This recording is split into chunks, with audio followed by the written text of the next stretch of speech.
Okay. I'll put my headphones on because we should be live. Lean the mic just a little bit closer, even though I do peek into the yellow even when I'm speaking softly. That should be fine. We'll see if my internet holds up. It was a little dodgy earlier. There's the old raging storm going on. Still no snow in my area, so that's been a relief. I used to love snow, when you're a kid, and snow could be the reason why you don't have to go to school. Snow lets you go outside and build snowmen and sled down hills. I was never a big sled down hills person, but I can definitely see the appeal. Something, though, about going downhill uncontrollably at high speeds made me a little nervous. But I can understand why people would enjoy going out and sledding or tubing down hills in the snow. But once I got older and I got my driver's license, I began hating snow. Yeah, any snow that is greater now than a light dusting around Christmas time just to make outside look pretty is not anything I am interested in. I certainly don't want, road closing, flight canceling, giant snowstorms for the holidays. Because that is just horribly inconvenient for everybody.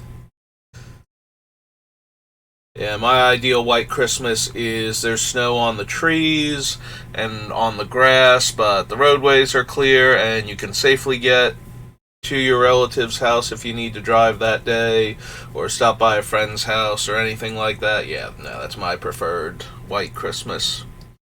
So, I haven't streamed Commander Deck Building in a while. If you hear that plop noise behind me, it is raining pretty hard here. And there is a leak in this ceiling that comes from a crawl space attic adjacent thing on the upstairs, and it leaks down into the it's not really a lampshade, but I don't know what else to call it. It's the fixture that goes over your lights on your ceiling to kind of control how the light goes throughout the room instead of it just being two blinding bulbs up there in the ceiling. It's got so you can kind of look up and see, but there's water pooling in that glass below the light bulbs that does that. So I don't know what else to call it other than a lampshade, because it's kind of the same purpose. It's to allow the light to be directed around the room without it being instantly blinding if you glance up at it. So, but yeah, that's got water in it, and the water occasionally drips down through it, through the little screw part that holds it in place. So, you'll hear plops from time to time behind me that I'm sure the microphone's strong enough to pick up. But anyway, so it's been a while since I worked on Urza. I did a bunch of arena cube drafts just to keep the stream going, but I haven't had time in a while to just sit down and work on Urza. But the tree is basically done. The tree is never done in our household until... Ooh, that's some strong wind blowing. Tree's never actually done until Christmas Eve, but it's mostly just tinsel at this point, so I'm gonna take some time then. I also have the day off, weirdly. So I don't normally work Saturdays anyway, or Thursdays. And obviously I'm gonna be off for Christmas, because the place I'm working at is closed. Maybe that it's obvious because the place is closed, not necessarily because it's Christmas. But it's closed on Christmas, so I'll have to go into work then. So for whatever reason, the boss just decided, I don't really need you this Friday. Might as well just have a 4-day weekend. So I used yesterday to do some last minute shopping and did a stream or two of draft. Because I break up each individual draft into its own separate stream because it makes it easier to do rather than having to edit the thing. So anyway, since I have time now, I thought we might jump back into building Urza. So it's been a little over a week now, I think. Almost 2 weeks, probably. Not quite that long. But we had done up through Dissension. We were doing them in set release order this time, just to be different, because I'm tired of starting at Adventures in the Forgotten Realms and picking cards that are never going to make it into the deck that work with mechanics like Adventure or Venture into the Dungeon. Because if you always start with Adventure in the Forgotten Realms, there's always a chance that, there'll be an adventure type card that also works with the theme of your commander. And so you'll add a bunch of cards from that onto the list. And then you'll be looking at it later and go, I don't need any of these. Adventure is not... I don't have enough room for the adventure sub-theme I've put into my deck. So either the dungeon that you're going to go through has to work really well with the commander that you're building around, or you have to have a very adventure-centric commander, or you have to at least want to take the initiative. Like, if you want to use the initiative as a multiplayer incentive for players to attack each other and to get advantage that way, then any of the other Adventure into the Dungeon cards are fine, because once you take the initiative, anything that makes you venture into the dungeon pushes you through the venture, or through the initiative one, rather than putting you through one of the other three.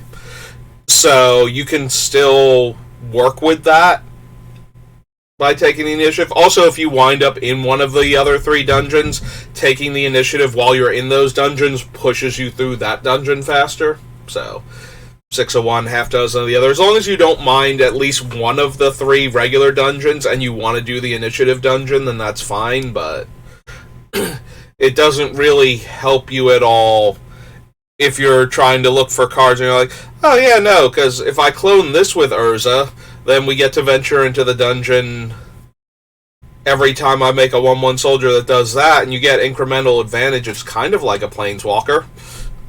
And then we wind up cutting all of those cards because there's just not room in the deck for the venture into the dungeon stuff. So I kind of like... The original reason why we started this way is because Wizards was down and I gave Scryfall a shot, and there were some things that I liked about it a lot more and some other things that I did not care for, like the Infinite list that popped up, because it included all of the tokens and sub-themes and whatnot as their own separate thing, so as I'm going down the list it's just kind of overwhelming. But I did like that A, it was up and functioning, which was super helpful, and B, that it had a lot of the side stuff, things like the Stranger Thing, like the Secret Lair exclusive cards, the Universes Beyond stuff. Having that, somewhere where I could look at it was super helpful, so I might eventually go back to Scryfall, but it was a good thing to try at least. Especially since otherwise I would have started the stream and had to immediately stop it, and that would have been disheartening. But, so we started with limited edition alpha/beta. So now we are on... So we've been going by set release order instead, so we're up to Cold Snap now, because we had just done Dissension last time. So we are going to look for things that go with Urza. Prince of Krug Urza. Just in case there was any confusion, we are doing the Urza that has the ability to make a 1/1 token that's a copy of an artifact you control. So...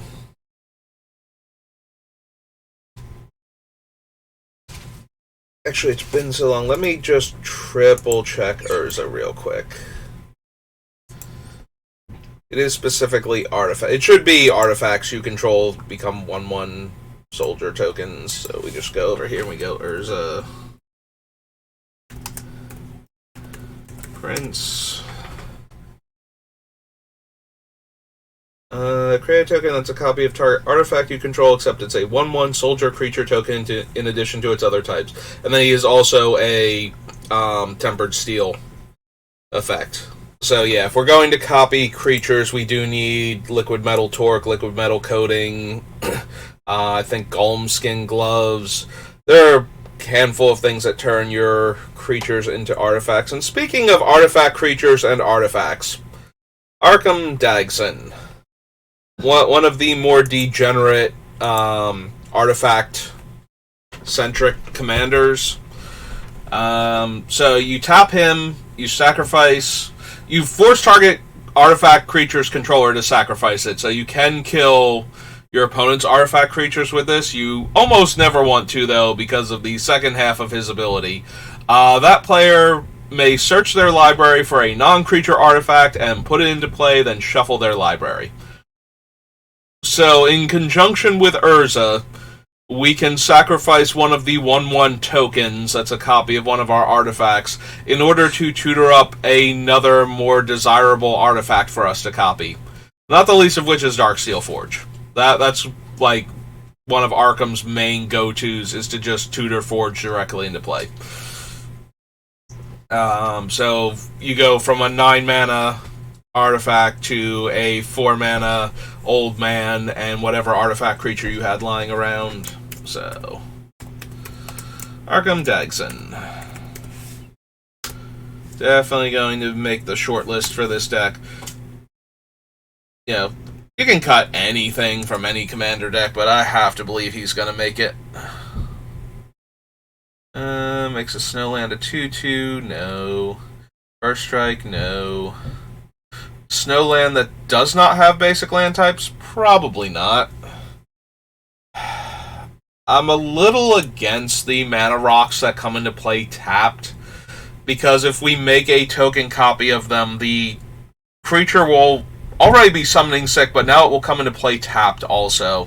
So that's kind of a double whammy. And we should be able to find enough artifacts that tap for mana that we don't have to resort to ones that come into play tap. Like, normally, Cold Steel Heart is one of my shortlist 2-drop mana rocks. But I don't really see it making it into this version of the deck. I would rather have, like, I already want Arcane Signet more, and even Azorius Signet at this point. And the fact that those will come into play untapped as 1/1s that will then be 3/3s while Urza's alive makes me really not want to bother with something like this, or like the diamonds from Mirage or any of that. I forget if I put them on the list. Now that I'm saying that out loud, I just want to quick scroll up. Yeah, I know I scrolled the other thing. If we pop back up here to Mirage Era Magic, don't think I bothered with any of them. Yeah, I didn't. We did put Mind Stone on there, but not the... That was way too much scrolling. There we go. Found it. Found it, everybody. But yeah, I don't think we need to bother with Cold Steel Heart then. Excuse me. I do like Commandeer in Commander.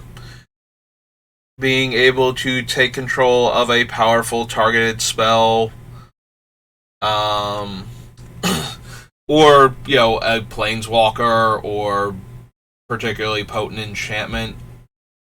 Yeah, you can't gain control of creature spells, but you can gain control of any of the other permanent types, and that will cause it to come into play under your control. You also get to gain control of instants and sorceries, so now they will affect you. When it says you, and you can choose new targets if you don't want to get hit by it, or if you do want to be the target of the spell instead of the original controller. So it allows you to, like, you can gain control of Time Warp and target yourself, but you can also gain control of the Time Warp variants from the Portal sets, where it just says you take an extra turn, and this will allow you to take the extra turn because you will be the controller and therefore the you that it references. So Commandeer is a blue card that I like a lot in Commander because of that. We can add it to the list, but I don't know that I'm going to have enough blue cards, because you do need to exile 2 blue cards to cast it for free, and it's a 7-drop otherwise, which is a very brutal casting cost. Like, I always put Commandeer in the deck with the intent that I'm going to 3-for-1 myself to gain control of a spell. Usually tends to be worth it. Normally it's one of those things you're tapped out and your opponent's like, okay, I guess I'm going to time stretch and hope you don't have Force of Will. And it's like, oh, I've got way worse than Force of Will for you. Yeah, gain control of Expropriate. Demonstrate why they should not be running that horrible, horrible, unfun card. Don't get me wrong, you should be running Expropriate. Pretty sure it's not on the Commander ban list yet. I'm always kind of surprised it's not. It feels like one of those cards that should be.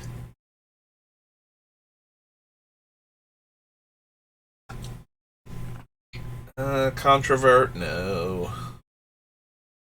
Counterbalance, no. Cover of Winter. If a creature would deal combat damage to you, or one or more creatures you control, prevent X of that damage, where X is the number of age counters on it. Snow, put an age counter on it, and you do have to pay Snow cumulative upkeep, so. I don't think so. King Darien makes soldiers when you're dealt damage, but that's not really what the deck is all about, so I think we can pass on that. Dark Depths, no. Comes block, draw 2 cards.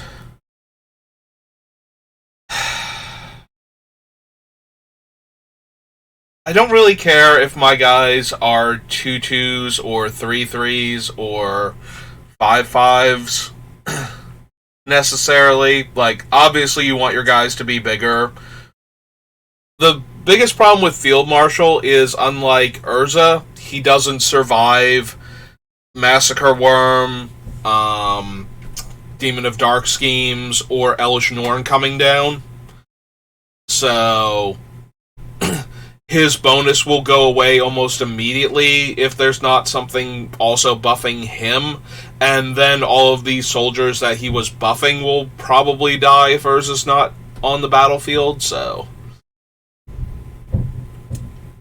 Like, yes, he's buffing our primary creature type, but we don't really have enough going on. Like, giving our guys +1/+1 is not a huge deal in this deck.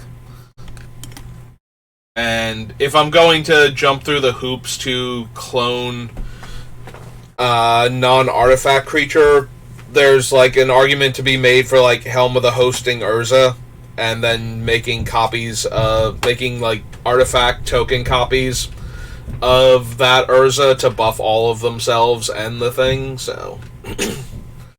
I don't think we need just a generic Lord, a generic 3-mana Soldier Lord.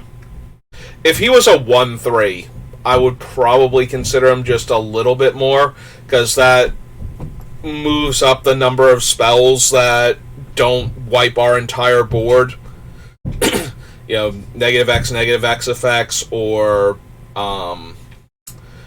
like damage like Pyroclasm, Anger of the Gods type things. Like, if we could get the further out of range we can get the lords from those things, so that way the soldiers stay out of range of them, the better, the more interested I would be in him. But yeah, I either need something else in addition to the +1/+1, or I need him to be a little more durable for me to want him in the Urza deck.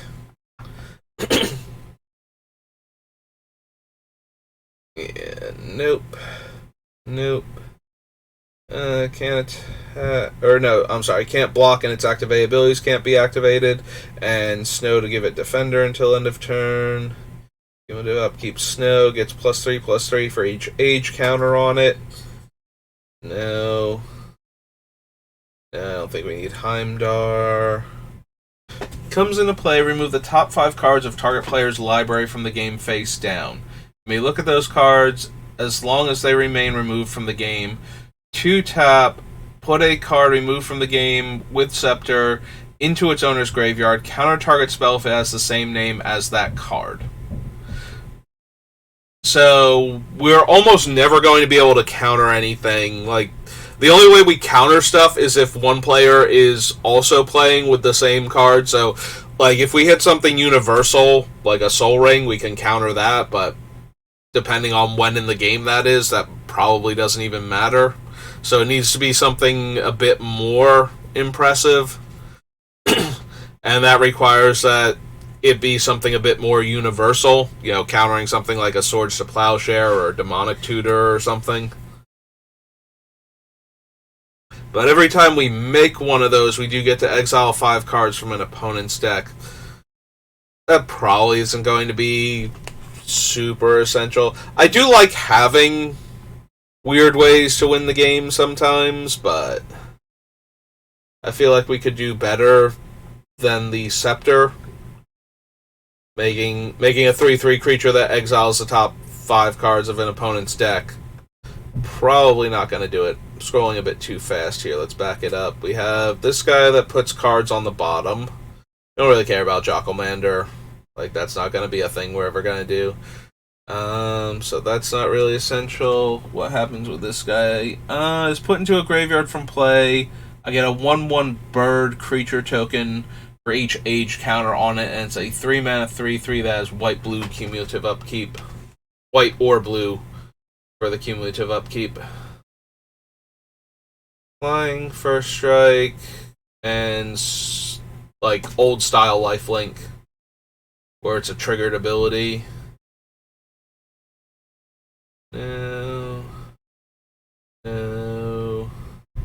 No.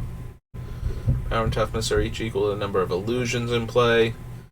Does Urza keep the creature types? In addition to its other types. Okay, so if we clone that, it would keep getting bigger. Again, I don't think that's particularly... I'm more concerned with whether or not I could, and now that I know that I can, whether or not I should has entered the conversation, and I think I'm fine not doing that. Can't run that because of the cumulative upkeep. All damage from a black or red source.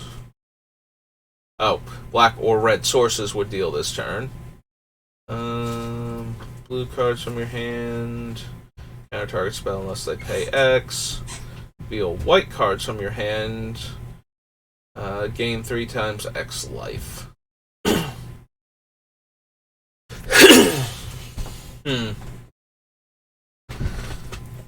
We probably don't need Mishra's Bauble for anything. I stopped on it because it's a 0 mana cantrip, and if we clone it, then the creatures have tap, sacrifice this creature to look at the top card of an opponent's deck, and then draw a card the following turn, so that had like half a second's worth of interest for me before I went, yeah, we're probably not going to bother. There are way better artifacts we can be cloning. No to the Ironfoot. No to the Snow Crusher. Definitely no to the Soul Gorger. That one's a huge problem. We don't want a 1/1 version of that at all. Power and toughness are each equal to the number of snow permanents in play. Put an ice counter on target permanent. Permanents with ice counters on them are snow. Don't really care about Hydar's various henchmen, since we're not going to be running the snowlands for them. Controls a snowland, no. Inseg, no. Got all these snow-covered basics. Flying, white, tap, target creature, gain 4 life and recover. 7 mana Wrath, that you can exile 2 white cards.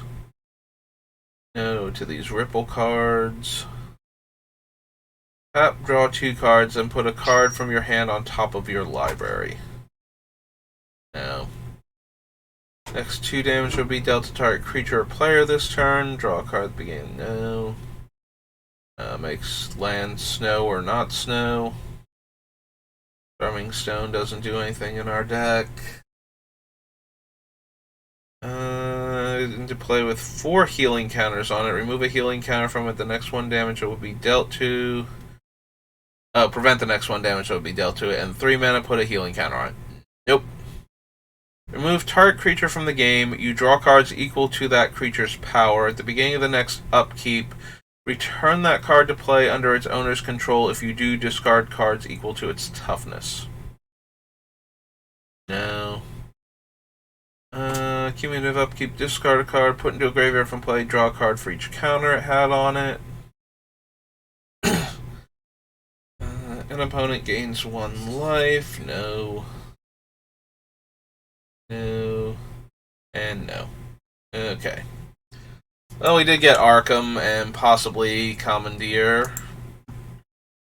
Oh, that's not terrible. So that was Cold Snap. Onward to Time Spiral.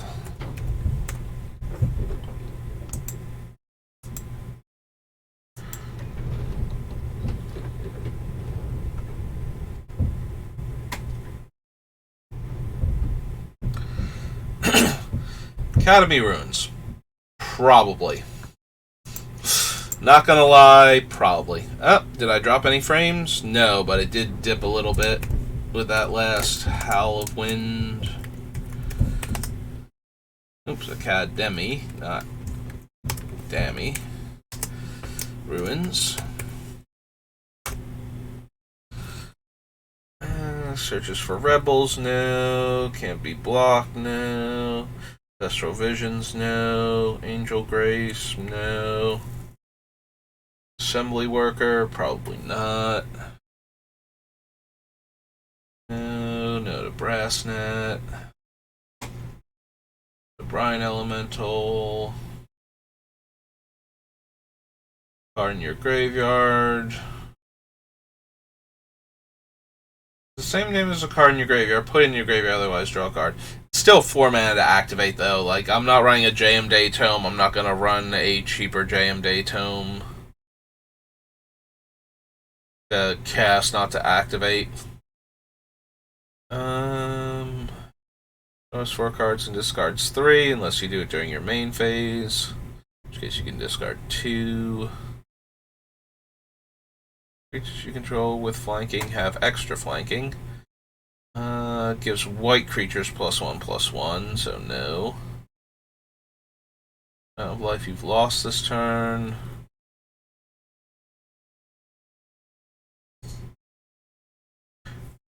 Chromatic Star has a teeny tiny bit of interest, like any of the ones with this wording on them. So, notably, it's not when you activate the ability, it's when it dies you draw the card. So, by copying it with Urza, we would get a 3/3 that when it dies I get to draw a card, which is not terrible. And it can also be cycled and is an artifact in our deck. I don't know that I would want the Chromatic Star. Like, the Chromatic Star itself is such a weak effect. I might just want things that draw me the card when it comes into play that are cheap.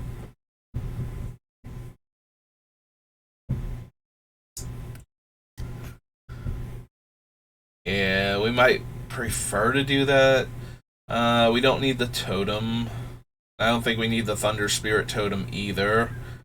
From your graveyard to play, skip your next turn. No. Clock spinning, no. Yeah, we didn't really want any of the clockwork creatures.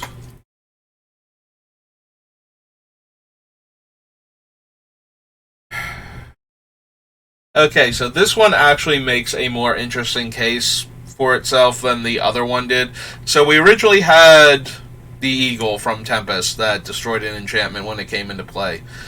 Then we came across something with the exact same stats and casting cost at 4 mana, except it was a bird soldier from, like, Odyssey block. Now we have back to not being a soldier, but being cheaper. I think I'm going to wait and see how many actual soldier payoffs we wind up with whether or not I would even care about Cloud Chaser Kestrel over the other one.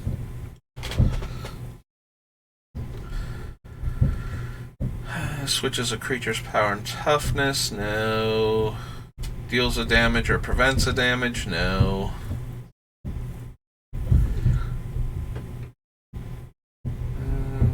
Abilities can't be activated. Attached attainment spell to target creature. Going Congregation, no. Draining Whelk.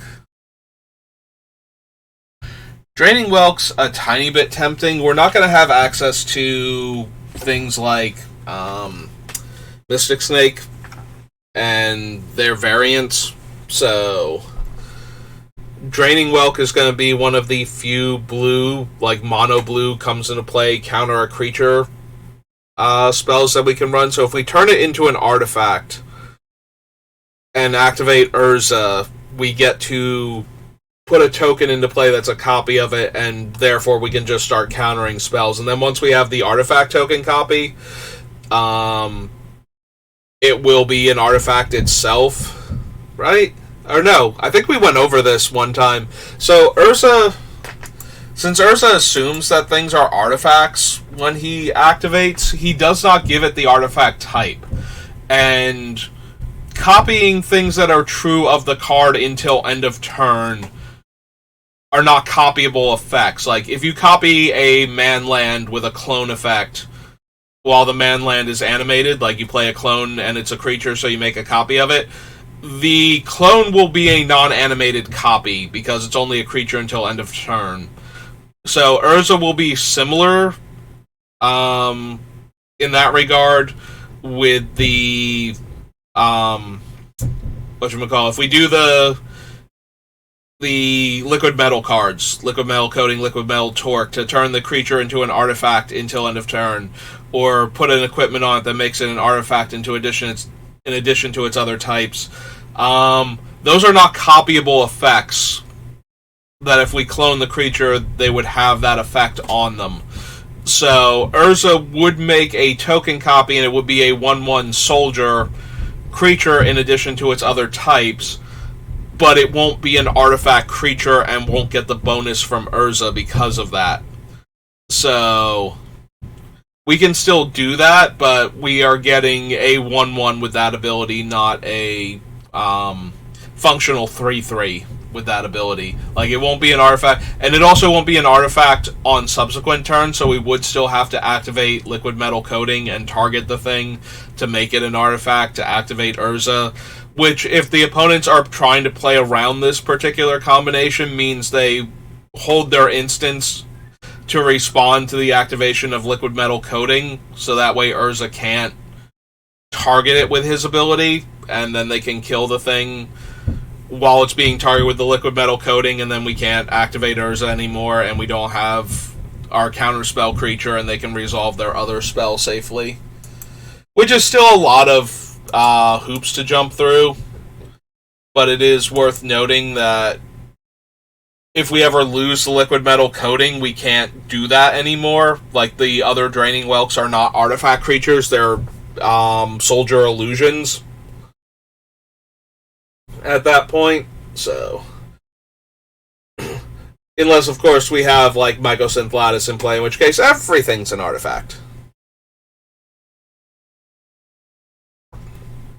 And therefore a valid target for anything and everything going on.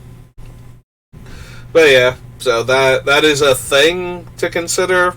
I don't know that we want Draining Whelk as a 6-mana counterspell, basically, that we could theoretically copy later on in order to get more counterspells functionally. I feel like at 6 mana to cast the Draining Whelk in the first place, that's just going to be not what we want to do. If there's like, maybe we can get away with the exploit ones, like the Overcharged Amalgam and the one from Khans of Tarkir. So like Silumgar Sorcerer or something like that. Maybe one of those would be a better use. We would have to exploit a creature, so we'd probably be sacrificing the 1/1 token that we're making, but if countering the spell is that important, then we probably want the cheaper counterspell creature, not the 6-drop mana drain jellyfish monster. Return a permanent you control to owner's hand.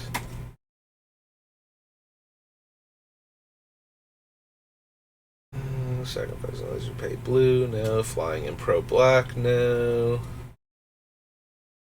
No. No.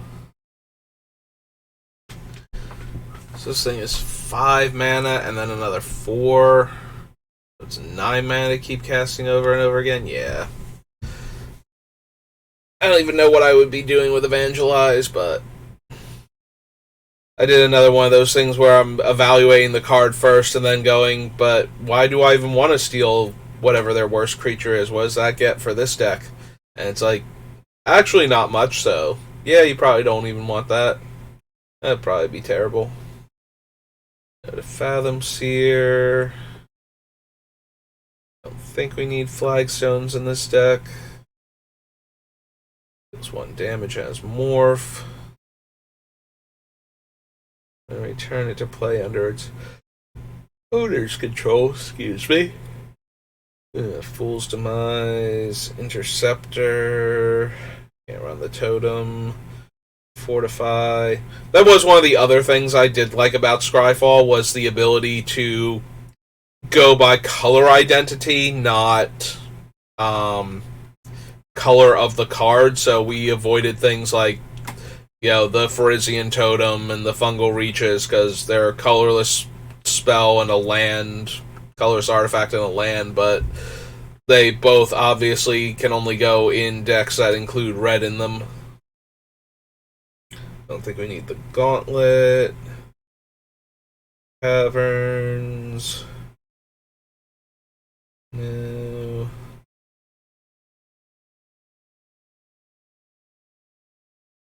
Comes blocked. Oh, right. The Gust Cloak effect. We don't have any benefit for Hivestone. Or the Crier. Or Ith. The tokens we're making aren't white, so Ivory Giant would tap them down. For the Ixodron.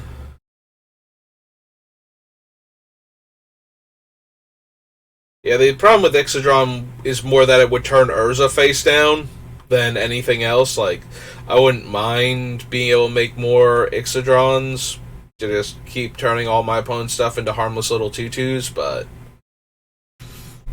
it's not really accomplishing that as much as I would like it to, so. Gain 4 life, no. Choose target permanent you control or suspended card you own, and then we can manipulate the time counters on it. No. Go to the Knight of the Holy Nimbus. No. Literal Core, no. I mean, making Lotuses is always a good time, right? Especially if we can get Urza activation down. The problem is that white-blue is not going to have enough haste. We could pass around the Lightning Greaves if we wanted to. Also, here, real quick, did we pull the Ariok, like the one that buys back 0 or 1 drop artifacts? I think that was on the list, because I was debating if we wanted Lion's Eye Diamond in the deck. Blinkmoth Urn, Mirror Retriever, Platinum Mirror, Sea of the Xenon, Solemn Simulacrum, Darksteel Forge, Memnarch, Mycosynth Lattice, Ariok Salvagers, yeah, that's the one. And it was in one of these sets. So if we have that on the list, we might want to add Lotus Bloom too. This is the one downside about being so far removed from the last time I was working on this deck, is I had forgotten that I was even considering the Ariok and their interaction with Lion's Eye Diamond until I saw Lotus Bloom here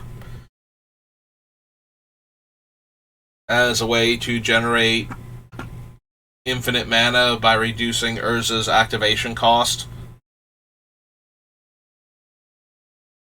Magus of the Disc, no. Magus of the Jar, no. We would rather just run the artifacts they're based on.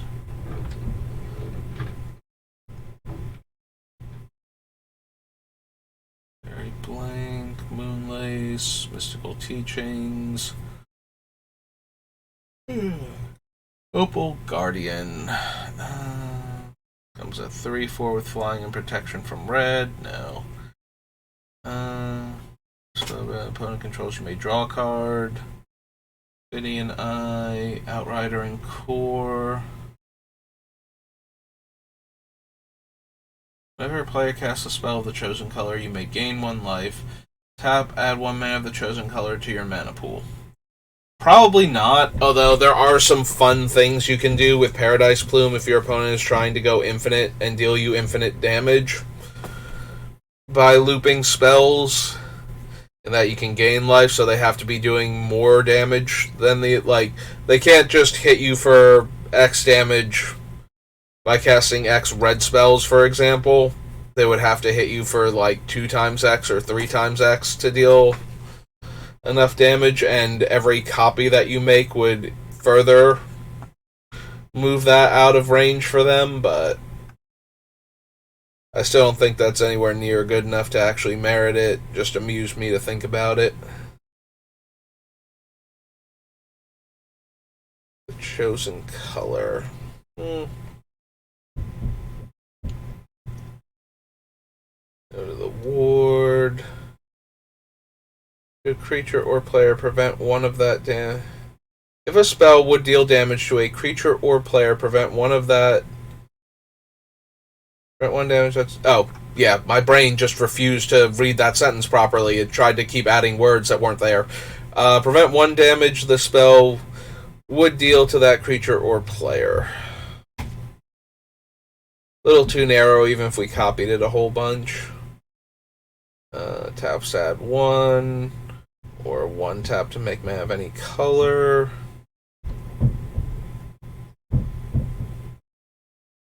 We probably don't need Pull from Eternity, although with some of the cards that we're running, we do get into a position where exiling the card is the best response to it. Not the least of which is the Darksteel Forge itself.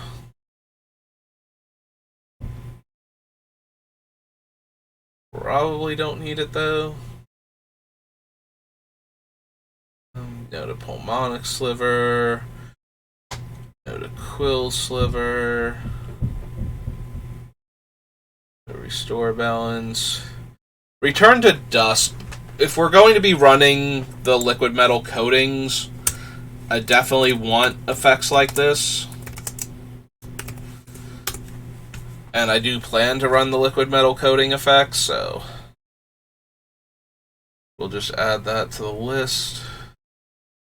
There's a card. System Shadow. Yeah, no, if I wanted to clone a whole bunch of slivers, I would rather have the one that makes them unblockable except by other slivers rather than making it so that mine also can't block.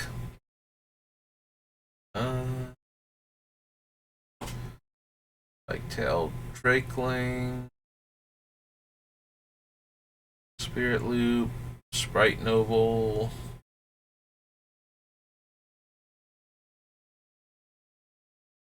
Jin. Mr. Stuffy Doll.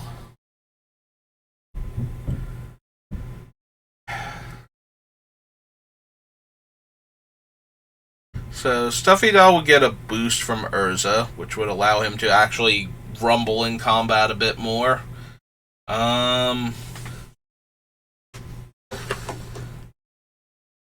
Also, the ones that clone him would be 1/1 indestructibles with the ability to basically tap themselves to ping the opponents. And they would all make red board sweepers like Blasphemous Act absolutely hilarious. And I do love Mr. Stuffy Doll. I think I'm going to put him on the list. I don't think he'll make the cut, but I do love him, and I would like to at least give him a chance to be in the deck. Insect, rat, spider, or squirrel. Nope. Don't think we need Teferi for what we're doing.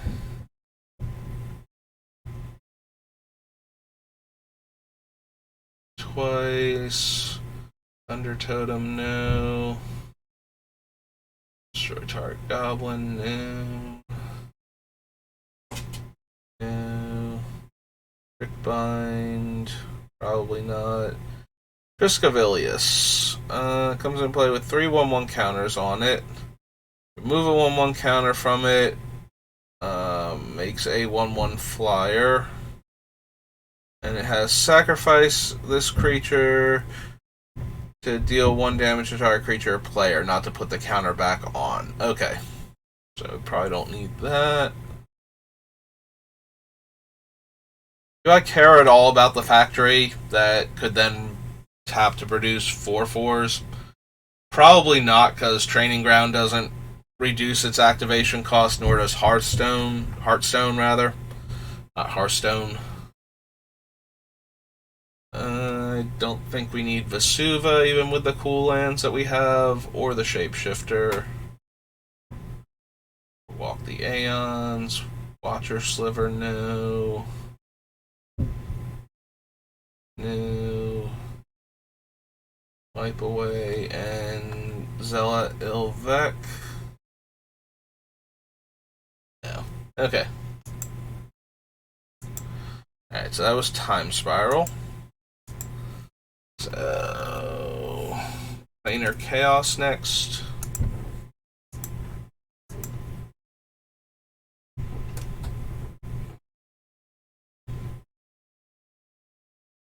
Don't need Aeon Chronicler. Don't need the Aquamorph Entity. That's Vigilance, no. Gains 2 life when it comes in or leaves, but it also has Vanishing, so no.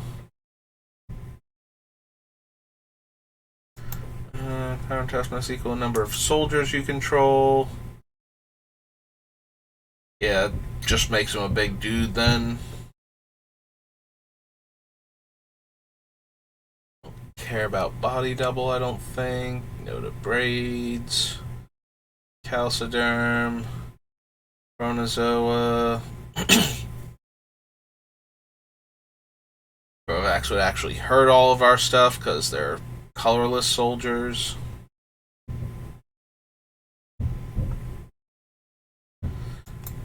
Generate target creature or counter target spell that targets you. Dichotomancy. Dismal Failure. Vape Artist. No. No. No.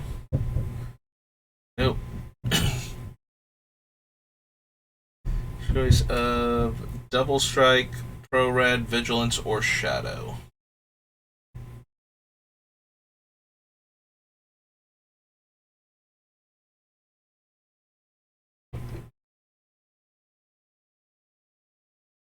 No. And definitely not. Mana Tithe. +2/+2. No. Nope. Nope. There's Pallid Mycoderm. Discards a card, +2/-1. Or Island Walk. Cognify. Beginning of your upkeep, destroy the creature with the least power. It can't be regenerated. If two more creatures are tied for the least power, choose one of them. There are no creatures in play. Sack the nodes. I think so.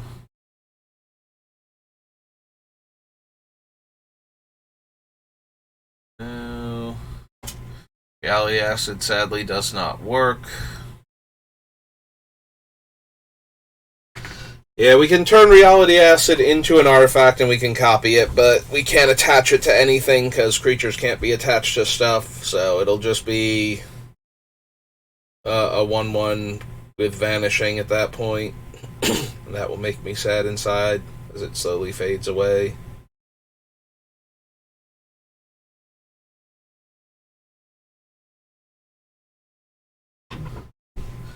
Right, it has to have its time counter removed to make the other knight, so no. Destroy non-white permanent, no.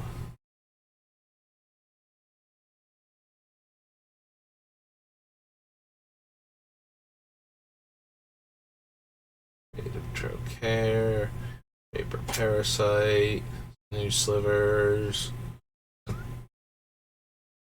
no to Spell Shift. Stonecloaker is one that can make it into my white decks as a repeatable instant speed way to remove a card from the graveyard. It's a lot more expensive than either Scavenging Ooze or Nezumi Grave Robber, in that it costs 3.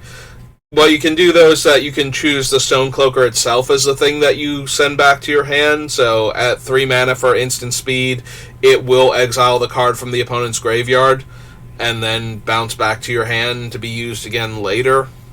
I suppose I'm going to put it on the list unless I find that I have better artifact-based options in this deck for Graveyard Hate, which we might.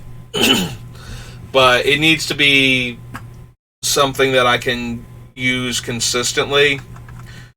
Like, I guess it would have to be something along the lines of like Soul Guide Lantern, where I could just make a copy of it and have it eat a thing, but then I need to have Urza and the mana to activate Urza so that my Graveyard Hate is in response to the problem things like the Reanimator spell.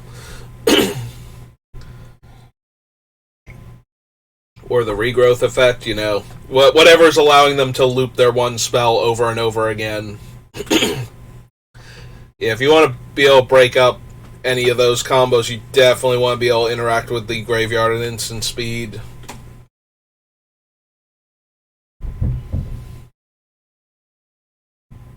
No. Don't need Tidewalker, don't need Timebender, no to Urborg. What happens? Becomes unblockable this turn. Okay. Couldn't remember what Veiling... I knew Veiling Oddity had a thing when it came off of Suspend, but could not remember what it actually was. 5 mana 3/3 flyer. Comes in play, name a non-land card. The name card can't be played.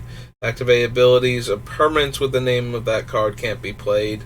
Activate abilities of cards with the name of that card can't be played. Alright, so cards and permanents both can't be done. It's okay, but not anything I feel super inclined. We're not trying to shut players out of like casting their commander and whatnot. That's not what this particular deck is on. Oops.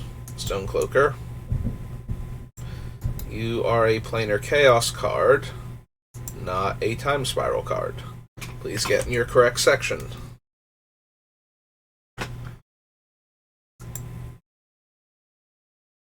Huh.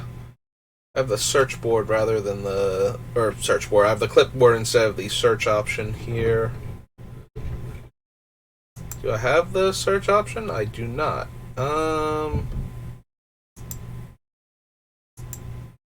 There's the find one. And shrink that back down. So I'd rather have access to the searching the document right now than the clipboard. Clipboard we can do what we need to, what we have. Alright, so now we need to go to Future Sight.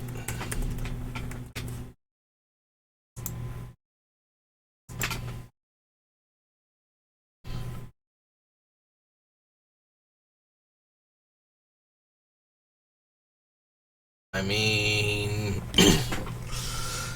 making 1/1 Achromas is for 6 mana that are then 3 mana Achromas is pretty okay.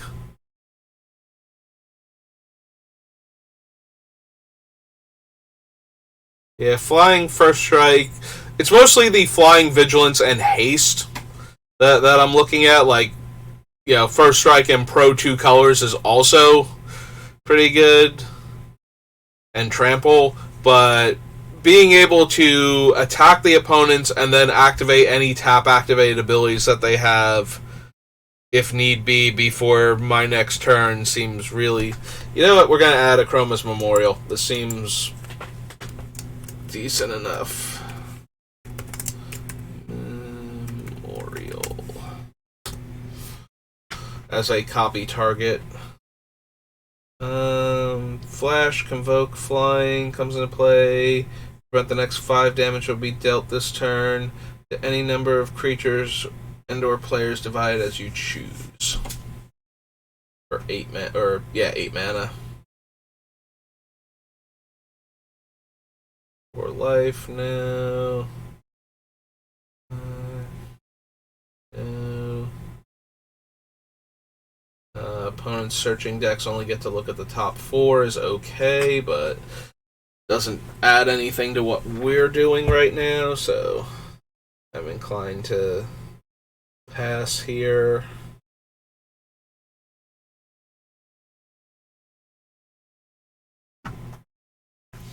I am okay with a Coalition Relic. We might not need it. We might have enough other artifact mana sources, but I'm going to add it to the list anyway.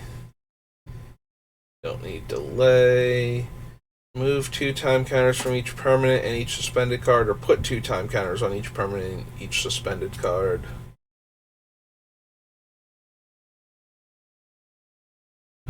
Go to Apocryphite. Then each opponent put 3/1/1 White Soldier tokens into play. No. Or C, Ghostfire, which is colorless by its own effect and therefore showed up here. Granite, Meadow Lookout, lands we can't run. If it's not a token, each of your teammates puts a token into play that's a copy of it, and then it's everybody who has one has hexproof. Infiltrator Ilkor. No. Intervention Pact.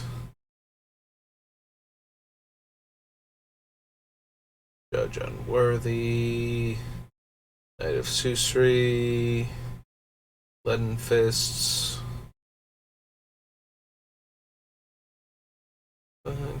Return target creature with converted mana cost X to owner's hand. Lost Arm answers.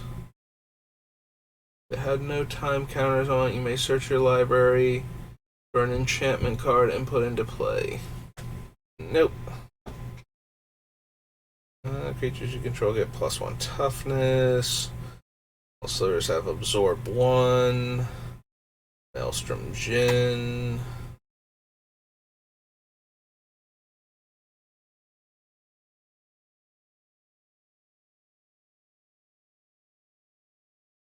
I forget how this worked. If you had multiple slivers out while this thing was going, did they... Abilities that slivers grant, as well as power toughness boosts, are cumulative. However, for some abilities like flying, if a creature...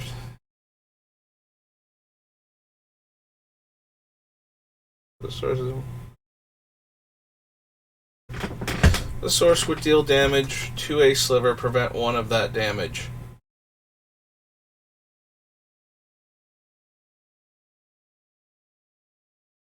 I like how it says some abilities are or all of the abilities are cumulative, but for some abilities it doesn't matter.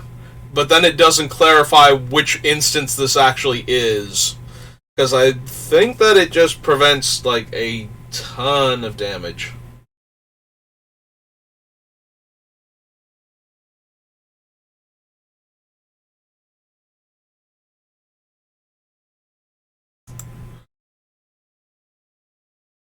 Not that it super matters though for our deck.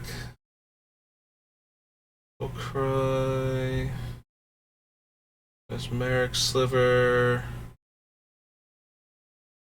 Meadow Skulk, Mystic Speculation, Archamoeba. I don't think we want the Nimbus Maze, despite the number of other dual lands we'll have. There are so many colorless lands that would let us ramp artifacts that are fighting for deck space in this thing that I can't imagine. Will we want Pact of Negation? Maybe? We certainly have enough stuff to do with our mana that I can see us wanting to tap out for some big flashy spell, and Pact of Negation, similar to Force of Will, will just let us tap out relatively safely, like multiple opponents, or one opponent will need multiple things in order to get around it, so...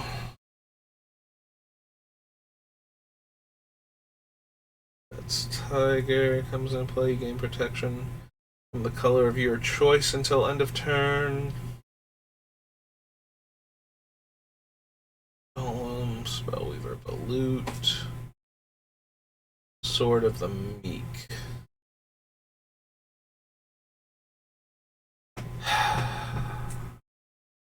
So Sword of the Meek is never going to come back properly unless we're doing that thing where I turn one of the things into an artifact creature and then start making copies of that. Then Sword of the Meek would keep coming back.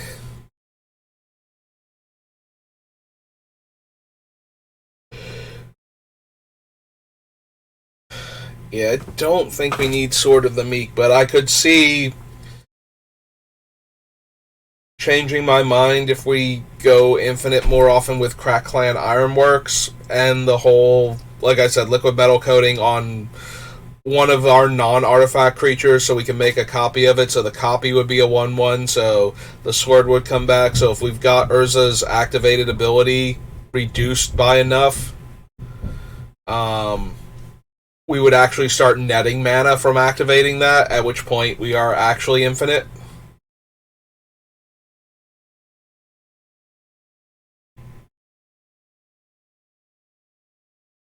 Whenever you play a spell, creatures you control can't be the target of spells or abilities your opponents control this turn. We're way more interested in activated abilities in this deck than actually casting lots of things.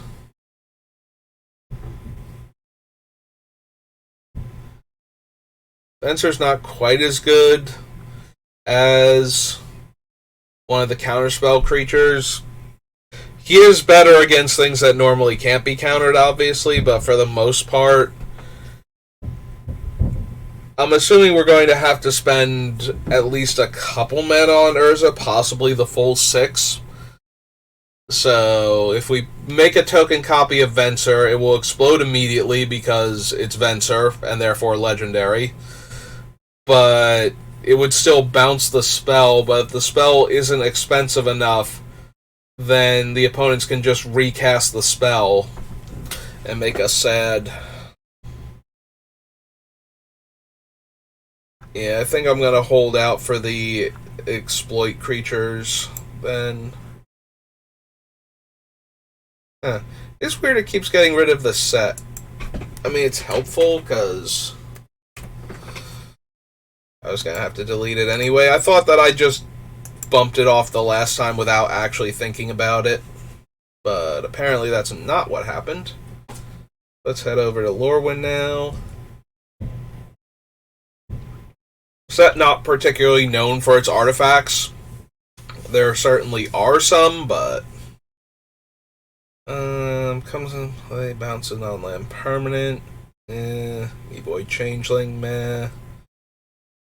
Aquatex Will. The Tribal Sorcery. Comes into play. Each player's life total becomes the highest life total among all players. Little on the dangerous side. Like, I certainly wouldn't mind cloning it when I'm dying, so that way I could, claw back up to whoever has the highest life total and possibly live. But at the same time, I don't want to do that by dragging other players back up in life total and making it harder for them to lose the game.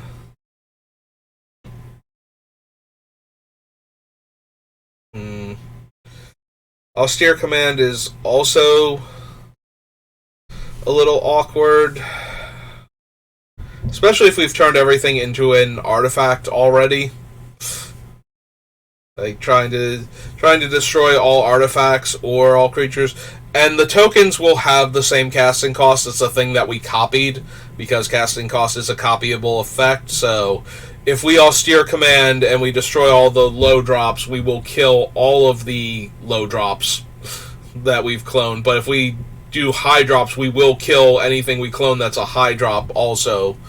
Assuming it's not, assuming we haven't gotten to the point where we actually have the Darksteel Forge out, in which case all of our stuff is safe, barring a bounce or exile effect in response, making all of our stuff vulnerable again, and we thought we were going to get there.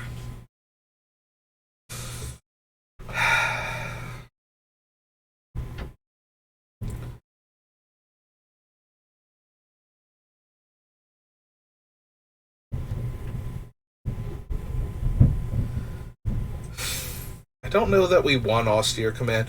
It usually makes it into my white decks in Commander because it's that level of versatility, so maybe it still needs to be considered. Like, we have, what's its name? The Convoke Hour of Reckoning already, which would spare all of our tokens that we've made, whereas Austere Command can't spare them most of the time without, not killing creatures of certain casting costs, and without avoiding artifacts as a general rule.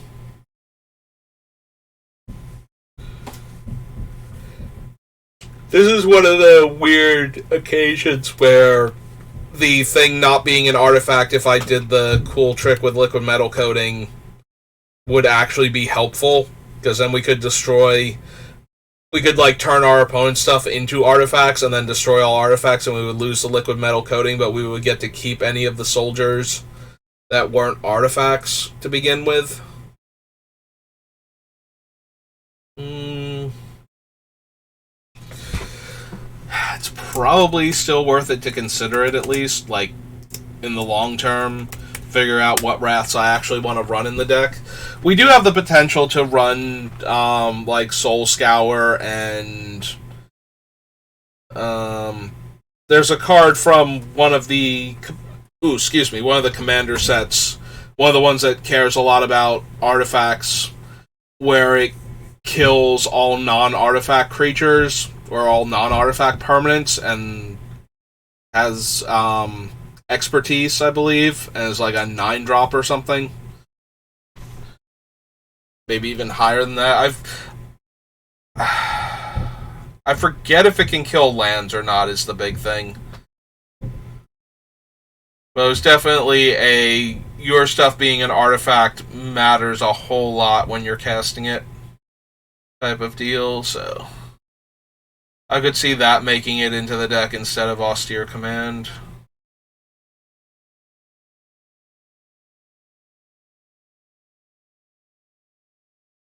I'm kind of speeding through these now because I'm thinking about that as I'm scrolling, and we don't need a 2/2 Changeling, we don't need Battle Mastery.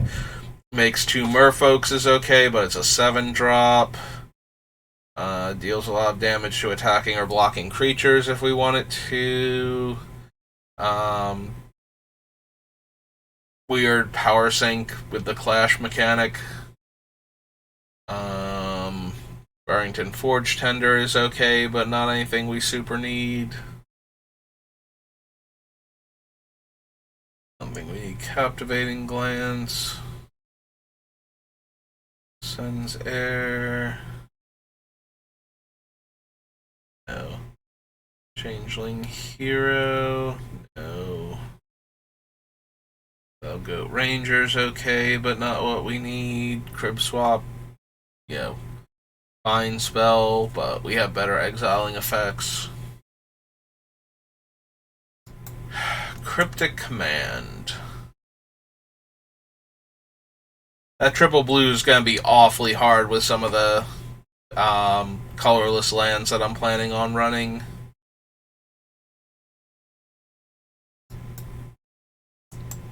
Yeah, I think that one's just going to be way too hard to cast consistently. Dawn Fluke. I think we need the Death Render. And all combat damage will be dealt to attacking creatures you control. Probably not. Untap Merfolk you control. Target player mills a card. No. Ego Erasure. No. Whenever you clash, tap target creature opponent controls. If you won, that creature doesn't untap. No. Can't attack unless defending player controls an island. Flash Flying tutors a fairy to the top. Cares about fairy spell. Well, can't counter fairy spells specifically, and is otherwise a medium dissipate. So it's only really useful if we care about the fact that it's a tribal fairy instant. Becomes tap, draw card. Have to bounce a creature to cast it. Cards from the top of your library until you reveal 3 non-land cards. Put the non-land cards revealed this way into your hand. Put the rest of the revealed cards on the bottom of your library in any order. The highest converted mana cost has protection from all colors. It'll force fruition. Remove another target creature from the game. Return that creature to play under its owner's control at end of turn. No. Play a spell during an opponent's turn. Target creature. Turn target creature you control to owner's hand. No.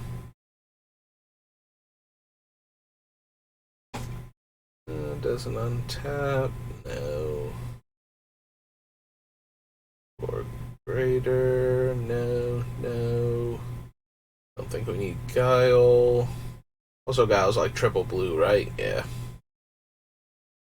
Deals X damage to target attacking or blocking creature, where X is the number of merfolk you control.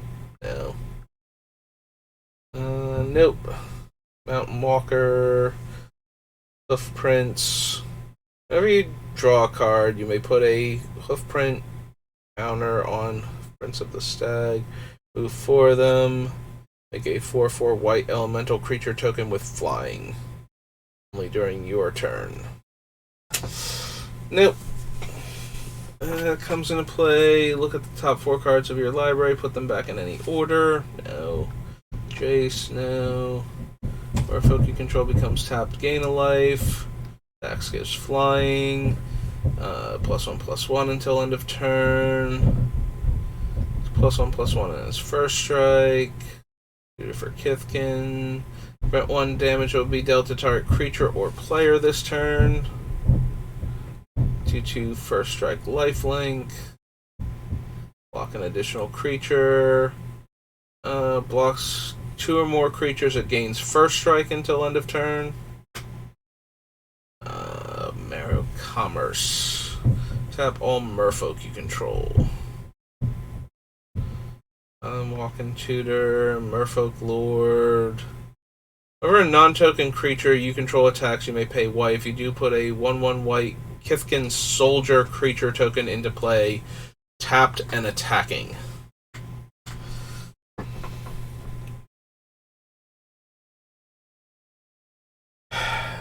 Probably not.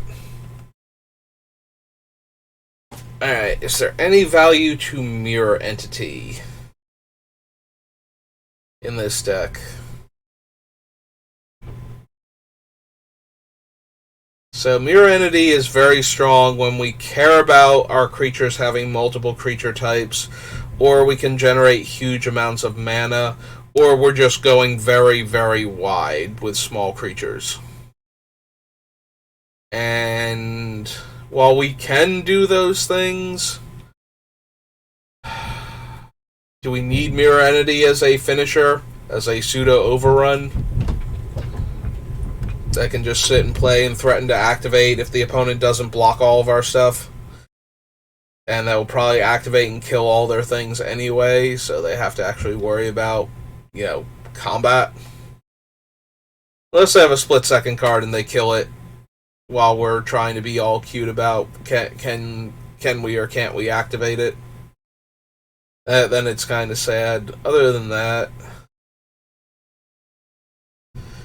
yeah, we might have enough ways to generate huge amounts of mana where I just want the Mirror Entity as a finisher. And we also might be able to go very wide with the activations on Urza.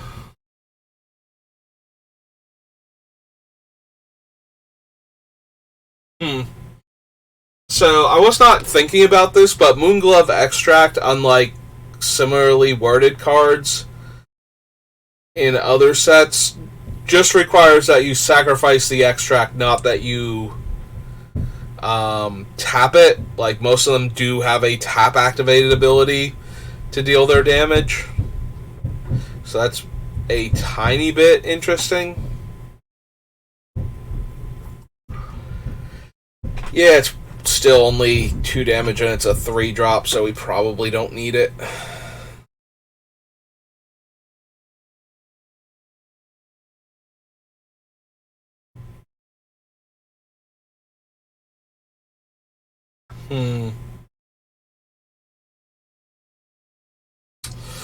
Alright, so I stopped on O-Ring, the original O-Ring. So O-Ring has the old wording. The 2 abilities are not a linked ability. They are instead they have a link to them, but it's not like the way the wording is now. So normally, with newer versions of O-Ring, when it comes into play, it will target a creature. If the O-Ring leaves the battlefield before that creature gets exiled, nothing happens to it, because the newer O-Rings, things like Banishing Light and everything past them, have a wording where, with like 1 or 2 exceptions, I think those exceptions are in like a Modern Horizon set, or have a very specific setup where it wouldn't work properly if it was worded with the current template. But so Banishing Light effects, if they go away before they've successfully exiled the creature, nothing happens. O-Ring effects, on the other hand, if they go away while the creature, like if they go away while they're still trying to target and exile the creature, and then they finish resolving, they take the creature forever, because now there's no longer an O-Ring to give it back. You kill the O-Ring, it sees that it died and tries to give back a thing that it hasn't taken yet, so it winds up taking the thing forever when this first ability resolves. This is interesting if I'm going to do the liquid metal coating shenanigans, because we already have ways to sacrifice our artifacts for value with like the Crack Clan Ironworks, so we would just be able to exile things forever with an effect like O-Ring. So I think I might want 1 or 2 O-Rings just to have the option to do this. They also function as what's their names? Like Fiend Hunters or Fairground Wardens or whatever. If you have to just exile the creature to begin with. Technically, they're Faceless Butchers at that point in black, because we can still kill them and have it get exiled forever. But yeah, if we don't have a way to sacrifice them or kill them at instant speed in response to the comes into play ability, we do still get to eat the permanent until it leaves the battlefield. So we still have that going on for us at least. Also worth noting, if we want to get really super cute about it, what we can do is we cast like the O-Ring, have it come into play, target the thing, tap liquid metal coating to make it into an artifact, activate Urza to make another O-Ring, and eat our O-Ring while the trigger is on the stack. So that way, ours goes underneath our thing where it'll be safe until we can get rid of the creature later on, and their thing that we targeted is just gone forever. And now we've done the cool O-Ring trick, except that we have access to the O-Ring still, but it's like tucked away, so our thing is holding O-Ring at the time. This is also good for the decks that try and do weird like Worldfire combos, where now we have an O-Ring that's exiled from the game and will come back if they ever like Worldfire. I'm pretty sure Worldfire got unbanned from Commander like 2 or 3 updates ago. Overnights, no. Fallen Lullaby. Ponder, no. Purity is triple white, so similar to the triple blue on the other one. Not really happening.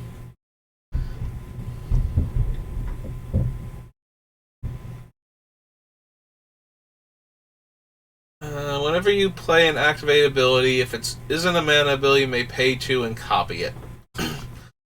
Hey, you know what Urza is? Urza's an activated ability.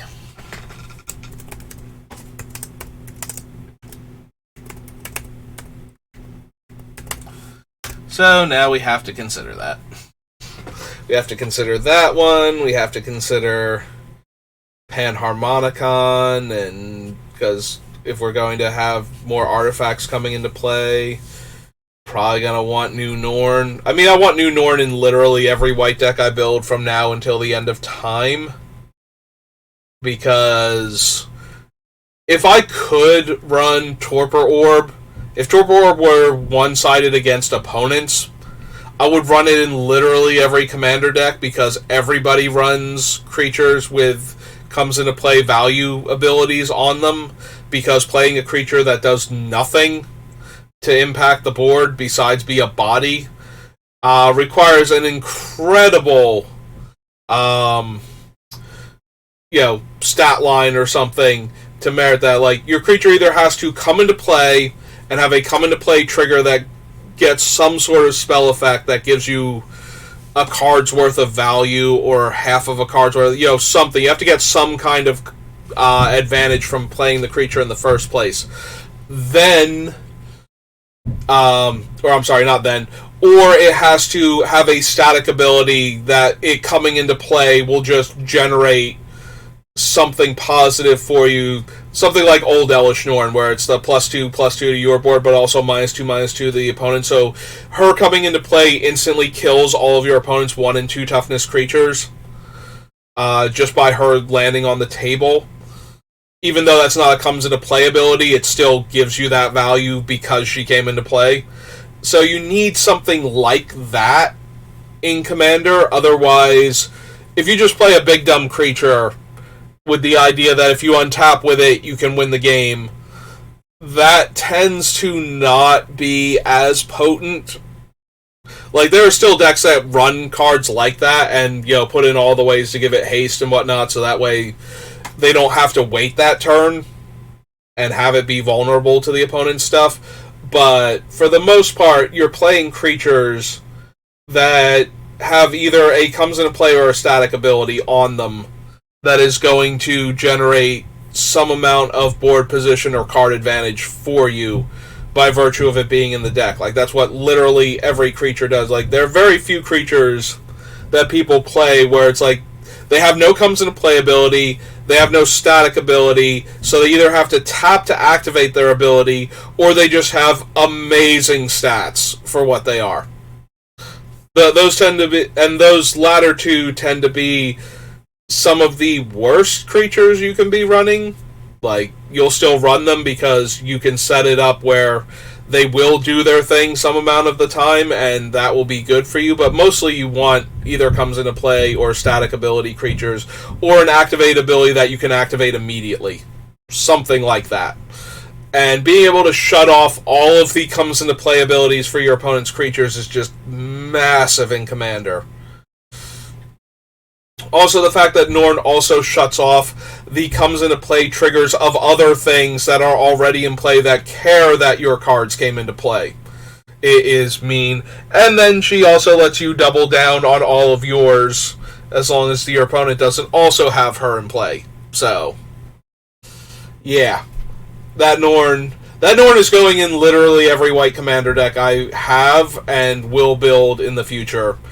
Like, I can actually scroll down here and just add her to the list, because I'm going to want to have her, like, we're reserving space for her, basically. I don't think I can not run that Norn in literally every white Commander deck I build from now until the end of time.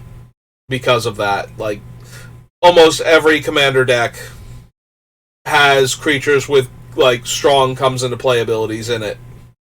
And being able to shut those abilities off just way too good.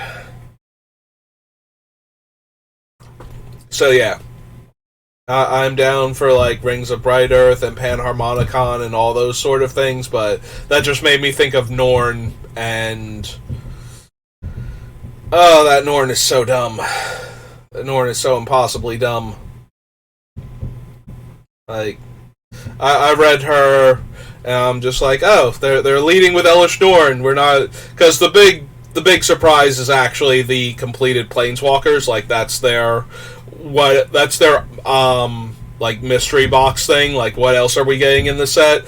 So we knew we were getting Norn, and they wanted to lead with her because she is definitely a very mic drop level ability for Commander.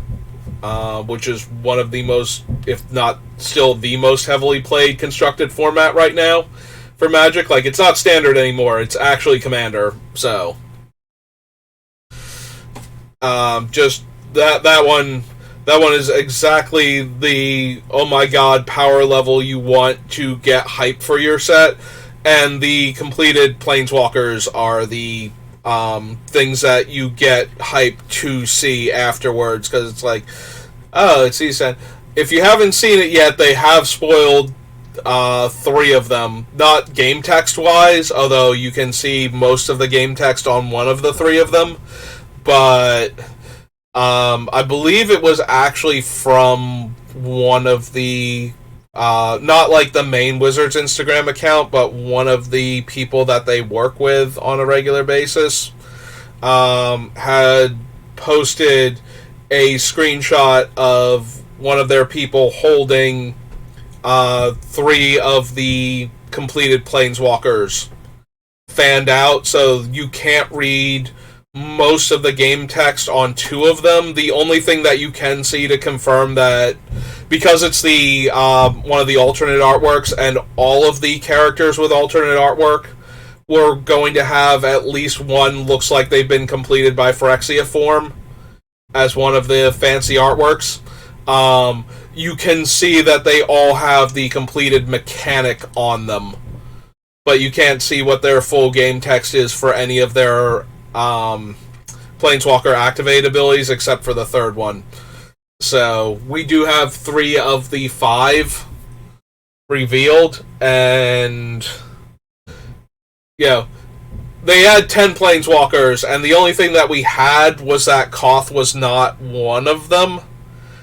And I had considered that maybe they were going to pull one of their things where it's like, Koth isn't one of them, except, oh no, wait, he is. Like, we have 2 Koths in this set, that's why one of them's rare. It is, he gets completed, like, partway through the storyline, so you get, like, Koth catching up with him, and then Koth, like, evil Koth. all of a sudden, which I thought they might do, and why they were doing like rare planeswalkers in this set. But apparently it's just so that they can cram 10 walkers into the set and have 5 of them be evil. So, but they've already spoiled 3 of them, so there's only 2 left. And honestly, I would think that they would not have... I can't imagine that the other 2 are going to be more surprising than the first 3.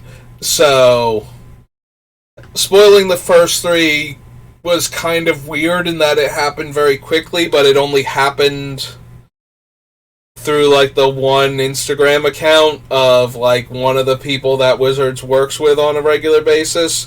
Like, following the, hey, here's Elish Norn stream that they did. So, like, a day or 2 later, this thing popped up. So, but as far as I know, nobody has disputed the legitimacy of these cards yet. You know, normally a set gets announced and somebody's out there making fake cards using the spoiled artwork or like some fan artwork that they found or some less well-known Magic artwork. You know, like how sometimes the boxes have like a key piece of art that doesn't show up on any given card in the set, and they'll just like crop that and use that as the image if it uses the same character that they wanted to do something with, so it looks like... So people are like, oh, I don't recognize this art immediately, this must be new art from somewhere. And, you know, they have the new art if they can get the font right, because Magic has its own proprietary font called Bellerin, I believe. Like, they can... People with enough skill can Photoshop together a mock-up of a card and make it look like the real thing, and the same quality of effort that goes into making fake cards, usually there'll be somebody who can show you why it's a fake card within like a day or 2 of them being spoiled, and as far as I know, nobody has managed to refute these. Every once in a while, though, somebody does a really, really good job, and nobody catches what makes it fake until the set's out, and it's like, oh, I guess that one was fake after all. Or it's a major character in the set, and they finally get their card revealed. Like, it was given that they were in the set, but not necessarily what they did. And it's like, oh, this is the real one. I think we had stuff like that with, like, Shield... There was a Shieldred, before Shieldred got spoiled, that was making the rounds, and I'm blanking super hard on what she did, but there were a lot of people that believed it was real at the time. Like, nobody had concluded that it was a fake yet, and then it turned out to be. Because we got the actual Shieldred, and then she was just the life gain, life loss for card draw symmetry. So, but yeah, we have the 3 walkers from... We have 3 of the 5 walkers that got completed from the next set, so...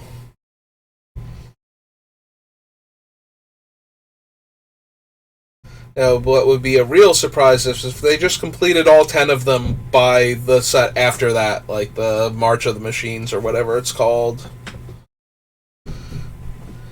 Alright. I don't think we need Shapeshare. Fields of Velasvel, no. Grotto. Silvergill Adept, no. No. No. Sower of Temptation. Probably not. Like, I'd rather just... If I'm going to do Sower of Temptation, I'd rather Agent of Treachery. Although that one does get really dangerous the more we copy it. I think I mentioned that too when I saw something similar to Sower of Temptation, one of the other things, like the... It was probably one of the ones that's like the Shadow guy, that when he deals damage you can gain control of a creature by sacrificing it. And it's just like, yeah, I'd rather have Agent of Treachery. And then the same thought process was, unless I have all of the Agents of Treacheries, in which case I probably don't want another one. I don't think I can handle drawing like 50 extra cards a turn, and that's not a number divisible by 3. So I'm definitely not drawing 50. It'd have to be like 51 or 54 or something. Regardless, that's way too many cards for me to be drawing in a single turn. Wow, that wind is feisty right now. I think one of my trash cans just fell over. Becomes tapped. You may pay blue and 1. If you do, return target permanent to owner's hand. No. Target merfolk gains protection from the color of your choice. No. Yeah, if we were gonna do Thorn of Amethyst shenanigans, I'd rather just do the other one. Oh wow, what's the one that's just everything costs 1 more? Sphere of Resistance. Yeah, I'd rather just do that at that point than abilities of creatures you control as though those creatures had haste. I think I have enough other ways to give my stuff haste that I don't need 1,000-year elixir in the deck, but it's a cheaper thing than trying to cast like a Chroma's Memorial or something, so that all of my fun artifact creatures can just have haste immediately when they come down. May sacrifice a merfolk. If you do, take an extra turn after this one.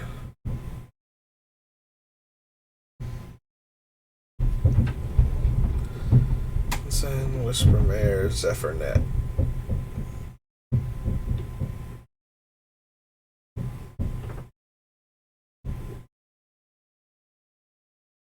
Whispermare is another one where it's only 3 mana. I forgot about Whispermare, I'm not gonna lie. Or Wispmare. When we were going over the things that can come into play to destroy an enchantment. I'm actually just hoping that, although we do have Loran, although I can't make, like, I won't get to keep the copies of her. She is good for the whole, I'm going to make a token copy of her, and she's going to destroy an artifact or enchantment now, because I activated the ability. But I am hoping for something very similar to Reclamation Sage, but in white, and I can't remember what other, like, acid slimes and whatnot there are. Like, obviously there's Loran, the rare Loran from Brothers War can do it, but we just won't get to keep a token copy of her because of the legendary status. Let's see, I've been going for an hour and a half. So I'm debating, like, wind is howling, obviously, but as far as I know, it's not snowing at all still. I'm debating if I want to try and do an F&M. Because my brother does have to come over tonight anyway to do the cookie dough for our Christmas cookies. Because he's not going to want to get up in the morning to do it for me, and he does stay at our grandfather's house to keep an eye on him.